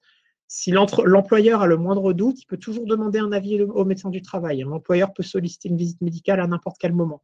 Mais on n'exige pas de tests. Ce genre de choses crée plus de tension et de désorganisation dans les soins qu'autre chose. Pareil que pour les enfants, on désinfecte les surfaces et les objets qui peuvent être en contact avec l'adulte. En tous les cas, si survenu d'un cas confirmé, enfant ou adulte, mise en œuvre de l'enquête autour des cas, l'enquête autour du cas, si ça n'a pas été fait, ça doit être relancé. Il faut prévenir le service de santé au travail. Ça peut être l'occasion justement de relancer une enquête autour du cas si ça n'a pas été fait jusqu'à présent. C'est-à-dire, il peut y avoir un raté, notamment un salarié qui n'a pas été interrogé sur ces cas pour une raison ou pour une autre. Mettre le service de santé au travail dans la boucle, ça peut permettre de rattraper un cas. On a la même chose pour la prévention de la tuberculose, ça fonctionne sur le même principe. Le fait de prévenir le service de santé au travail, ça permet des fois de relancer l'équipe départementale dédiée tuberculose s'il y a eu un loupé. On met ceinture et bretelles, comme ça on ne perd pas d'informations, on est sûr que les choses sont faites jusqu'au bout. Voilà. Je ne sais pas si je devais mettre la dernière diapositive du coup. Oui, on peut, merci. Ouais. Il y a un sacré écho derrière. Du coup, je vous coupe le micro, pardon. Merci, Dr Beauchinger. Merci, Sabrina Serra, pour toutes ces informations. Alors, j'ai un petit point sur le webinaire de cet après-midi qui sera disponible en replay et le support de présentation sera également disponible au moins sur les 3 liens qui sont ici. Ce sont les 3 services de santé au travail de la région Grand Est qui ont participé à ce webinaire. Donc sur le site d'AST 67, le site de l'AMTER à Épernay et le site d'EPSAT Vosges. Je vais me faire l'écho maintenant des questions qui sont arrivées au fil de l'eau. Alors attendez voir, on va faire comme ça. Très bien. Je vais rouvrir le micro de mes experts et je vais vous poser quelques questions. Docteur Beauchinger, Sabrina Serra, vous prenez la question selon le sujet. Alors, Nicole a posé la question de savoir est-ce que le système de halte-garderie est possible dans la mesure, je pense tout à l'heure, vous parliez des mêmes professionnels pour les mêmes enfants. Elle posait également la question du changement d'équipe en milieu de journée. Est-ce qu'il fallait faire un horaire continu? Est-ce qu'il y a des recommandations spécifiques pour les halte-garderies? Non, le cadre général, le guide de déconfinement concernait toutes les structures, donc on ne va pas rentrer dans les détails. Après, je veux dire, on fait dans la mesure du possible. Je vous ai dit sur la question de la stabilité du personnel, je sais que c'est dans certaines structures, c'est illusoire. Je veux dire, j'ai des structures de type multi-accueil où il y a énormément de salariés à temps partiel. C'est impossible de faire tourner toujours avec les mêmes professionnels, mais dans la mesure du possible, il faut essayer. Je pense que ce n'est pas le temps de commencer à jouer les apprentis sorciers avec les horaires de travail. Bon, là, on s'éloigne un petit peu du sujet, mais les horaires de travail, c'est un peu le nerf de la guerre en termes de qualité de vie au travail, d'interaction vie privée, vie professionnelle. J'ai déjà eu de gros soucis avec ça dans certaines structures que je suis. Ce n'est pas le moment de commencer à tout chambouler. Ça risque d'aboutir à des conflits. Je pense qu'il faut essayer dans la mesure du possible de ne pas déplacer les professionnels d'un groupe à l'autre, mais si c'est trop compliqué, que ça remet trop de choses en cause, on ne fait pas, c'est pas la peine. Ok, j'ai des questions autour de la désinfection. Régine demande si la désinfection des jouets avec un nettoyeur vapeur est conseillée. Est-ce que la vapeur permet de tuer le virus? Moi, je n'ai pas vu passer ça n'a pas été abordé le nettoyage vapeur. Moi, je veux pas dire de bêtises. Je pense que je vais creuser la question. Il y a plusieurs questions là-dessus. J'ai vu plusieurs questions écrites. Je vais creuser le point et ce sera peut-être annexé, je ne sais pas quoi. Il faut que ce soit quelque chose de validé en termes d'effet virucide. Je ne sais pas si le vaponnettoyage est… On se renseigne et on vous redit alors. On se renseignera. Ok, ça me va. Pas dire de bêtises. Cynthia dit on partage les locaux avec le périsco. Avec le périscolaire, le hall d'entrée, les escaliers, les WC. Du coup, est-ce que c'est possible d'ouvrir le lieu de rencontre dans ces conditions? Ben, je pense qu'il faut avoir les mêmes, faut se mettre d'accord entre les deux structures et qu'il faut mettre les choses en place et que les choses soient bien claires des deux côtés. Il faut veiller à ce que du coup, parce qu'après le périscolaire, c'est des enfants plus grands, donc voilà, qui sont aussi en âge de comprendre, respecter aussi les choses, mais vraiment d'établir on disait la communication était très importante, mais vraiment d'établir d'un commun accord les règles qui seront mises en place dans un partage de De locaux, l'eau. par exemple. Mm. Définir les heures Mm. où il y a de l'écho, là. Oui. Et une question a été posée aussi sur l'alternance de l'ouverture des structures. Si on ouvre le lundi, est-ce qu'on peut fermer le mardi et réouvrir le mercredi, ce qui éviterait de tout désinfecter à chaque fois? Bah, oui, vu les temps, c'est potentiellement une solution, mais je veux dire, ça règle pas la totalité du problème, puisque je veux dire, le nettoyage, on en a parlé 3 fois par jour. Donc, il y a une contamination en cours de journée. Et comme dit, on ampute l'activité pour réduire le risque. C'est le but, c'est quand même de concilier une activité optimale et la prévention. Donc, effectivement, c'est toujours une solution. En réduisant le volume d'activité, on réduit l'exposition au risque. Mais est-ce que c'est souhaitable pour les parents? Est-ce qu'ils vont pouvoir s'organiser avec un établissement qui fonctionne un jour sur deux? C'est délicat. Nicole pose la question des affaires qui se mélangent. Elle dit, en fait, on n'a pas de vestiaire, on n'a pas de casier, nos affaires personnelles sont dans la même salle que les affaires des enfants. Quelles mesures elle peut mettre en place? Bah, là, je pense qu'on est vraiment sur le mode dégradé. J'ai vu la question écrite, j'ai hésité à y répondre parce que ça renvoie à ce que je pensais, c'est-à-dire que moi, j'ai quand même visité beaucoup de micro-crèches, notamment pour faire des fiches d'entreprise, ce genre de choses. Et souvent, c'est des locaux qui n'ont pas été conçus pour ça à la base. Et les vestiaires, c'est souvent le local qui a été oublié lors de la conception des locaux. C'est toujours l'éternel problème des sacrifices qu'on fait dans le monde du travail et de locaux quand on a des locaux qui ne sont pas adaptés. Moi, je pense que là, on est vraiment sur un mode dégradé. S'il n'y a pas de change possible du salarié, le conseil minimal, c'est de venir avec des vêtements, changer ses vêtements tous les jours. C'est-à-dire, ils vont ils vont être contaminés que par le trajet, si vous voulez. Là, on est vraiment dans l'atténuation du possible. Ou alors, je ne sais pas, moi, venir avec au moins avoir un sac avec on change au moins le haut, juste le pull, on enlève. Là, le pull, ça va être compromis parce qu'il fait chaud maintenant. Et au moins changer une couche.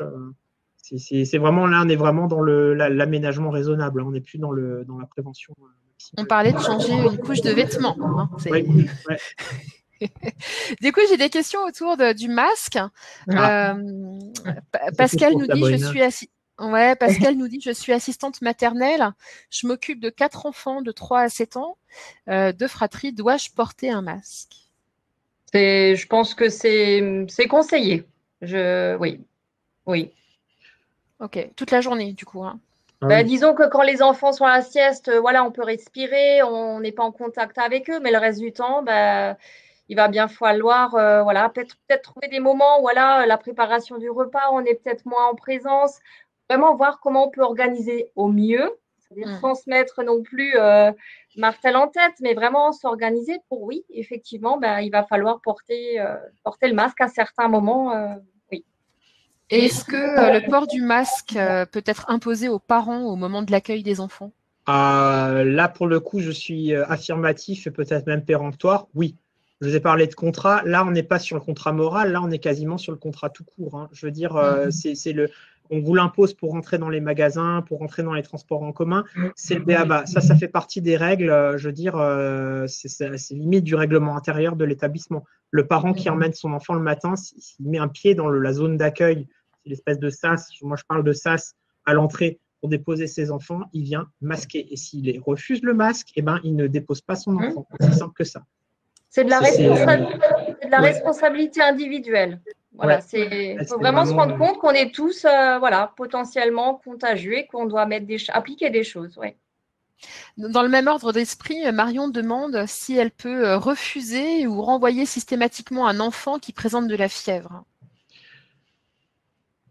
Moi, là, je suis un peu bloqué sur cette question-là. Je suis un peu bloqué parce que si je lis le guide officiel du ministère, l'esprit qui est derrière, ça semble être oui. Mais pour avoir plusieurs structures et pour connaître beaucoup de jeunes parents et avoir des neveux, nièces, etc.,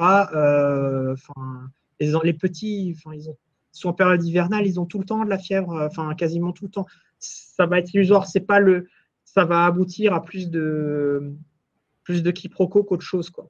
Je pense qu'il faut surtout dire aux parents, si votre enfant a de la fièvre, demandez au moins l'avis du médecin, quoi. De toute façon, si on commence à refuser les enfants parce qu'ils ont de la fièvre, ça va poser problème. Les parents leur donneront des antipyrétiques avant de venir pour qu'il n'y en ait plus. On n'aboutira pas à quelque chose de. Il faut surtout dire aux parents, surveillez la fièvre chez vous et s'ils ont de la fièvre, demandez un avis médical. Ok. Et puis, je vais vous proposer une dernière question et puis on va s'en arrêter là. Il est bientôt 15h30. Une question sur la climatisation. On va arriver en période estivale. Est-ce que les climatisations mobiles sont autorisées en présence d'enfants? Alors, ça, c'est une très bonne question. Par climatisation mobile, il faut entendre celles qui sont amovibles, c'est ça? On imagine. Ouais. Donc ça, normalement, sauf si je me trompe, il n'y a pas de flux d'air en fait, ce qui circule entre la génératrice qui est à l'extérieur et le moteur qui est à l'extérieur. L'unité qui est à l'intérieur, c'est des liquides refroidissants. Je ne crois pas qu'il y ait de problème de qualité de l'air. De toute façon, si elle prélève de l'air, c'est à l'extérieur. Les questions vis-à-vis de la clim, c'était surtout les clims fixes qui recyclent l'air dans les locaux. Et elles posent problème, puisqu'en fait, au bout d'un moment, en fait, ça confine l'air en fait, à l'intérieur et ça recycle de l'air vicié, ça réinjecte de l'air vicié. Ça, il faut avoir un point de vigilance. Les clims amovibles, elles ne recyclent pas de l'air intérieur. Soit elles en puisent à l'extérieur qu'elles refroidissent, soit il n'y a pas de problème de recyclage d'air. Elles souffrent du froid à l'intérieur de la pièce. Ce n'est pas un problème. Je ne pense pas que ce soit un problème. Par contre, les clims fixes avec recyclage de l'air, effectivement, il faut demander un avis à la société qui s'en occupe pour voir s'il n'y a pas un filtre ou quelque chose à mettre en place dessus. Merci. Est-ce que Dr Beauchinger, Sabrina Serra, vous vouliez ajouter quelque chose ou répondre à une question que vous aviez repérée en particulier avant qu'on termine? Non, j'ai répondu à certaines questions en direct. Après, contactez vos centres médicaux si vraiment vous voulez rapprochez-vous de votre médecin du travail, de vos équipes. Voilà, vraiment, on répond, on est là, on essaie de répondre, alors, pas forcément rapidement parce qu'il y a beaucoup de choses actuellement, mais on répond. On est là et n'hésitez pas à nous contacter. Il y a une participante qui met dans le règlement intérieur des crèches, les enfants présentant de la fièvre doivent être récupérés par les parents. Si c'est en place chez vous, je veux dire, si c'était en place en temps normal, il n'y a pas de raison de ne pas le faire en temps de crise. Comme j'ai commencé mon propos par dire de toute façon le risque biologique, ça ne se résume pas au Covid-19. Si la fièvre derrière c'est une varicelle et que vous avez des professionnels adultes qui ne sont pas immunisés contre la varicelle, c'est un gros problème aussi que l'enfant vienne et contamine les autres. Donc si c'est déjà en place de refuser systématiquement les enfants qui ont de la fièvre, et continuez. Je veux dire, c'est pas si c'était pas en place que ça peut être délicat, quoi. Eh bien, écoutez, dans ce cas-là, il me reste à remercier nos intervenants, Dr Fabien Beauchinger, Sabrina Serra d'AST67, et remercier également Thibaut Carton et Julien Vaudeville qui ont assuré vos réponses par écrit. Il me reste à tous vous remercier pour votre participation et d'être restés jusqu'au bout de ce webinaire très intéressant. Et puis, ma foi, nous nous retrouverons certainement pour d'autres webinaires puisque l'un ou l'autre service de santé au travail continue son action de communication et de diffusion de conseils de prévention autour du Covid. Prenez soin de vous, soyez prudents, respectez les gestes barrières et on vous dit bon week-end.